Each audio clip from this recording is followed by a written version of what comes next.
Masih bersama saya Nabila Khair Azhar dalam Kompas Aceh.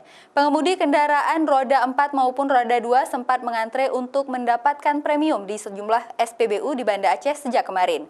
Meski antrean panjang terjadi, namun pihak Pertamina Area Aceh memastikan stok bahan bakar premium cukup hingga Lebaran Idul Fitri mendatang.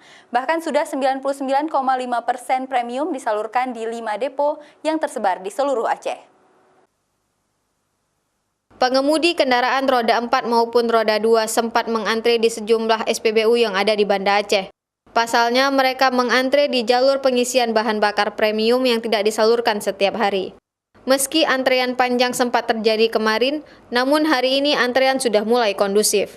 Pihak Pertamina Area Aceh menjelaskan bahwa saat ini stok premium di 5 depo yang tersebar di wilayah Aceh sudah tersalurkan dengan baik sesuai dengan kuota yang ditetapkan oleh pemerintah. Tingginya minat penggunaan premium di masyarakat selama Ramadan menyebabkan permintaan bahan bakar premium mengalami kenaikan sebesar 1,6%.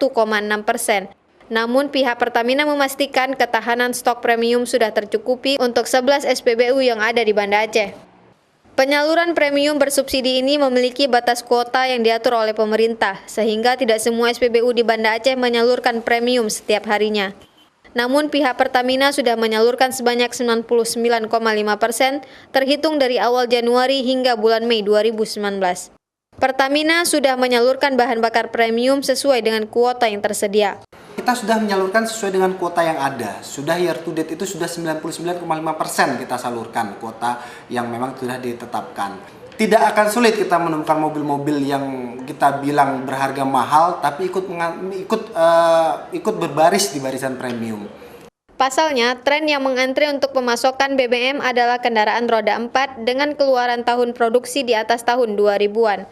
Padahal bahan bakar bersubsidi dan penugasan diprioritaskan untuk masyarakat yang perekonomian yang menengah ke bawah, seperti pengendara kendaraan roda 2, transportasi umum, atau kendaraan dengan tahun produksi di bawah tahun 2000-an. Untuk itu, Pertamina menghimbau agar penggunaan bahan bakar premium bersubsidi lebih diprioritaskan untuk masyarakat menengah ke bawah. Nova Misdayanti, Kompas TV, Banda Aceh.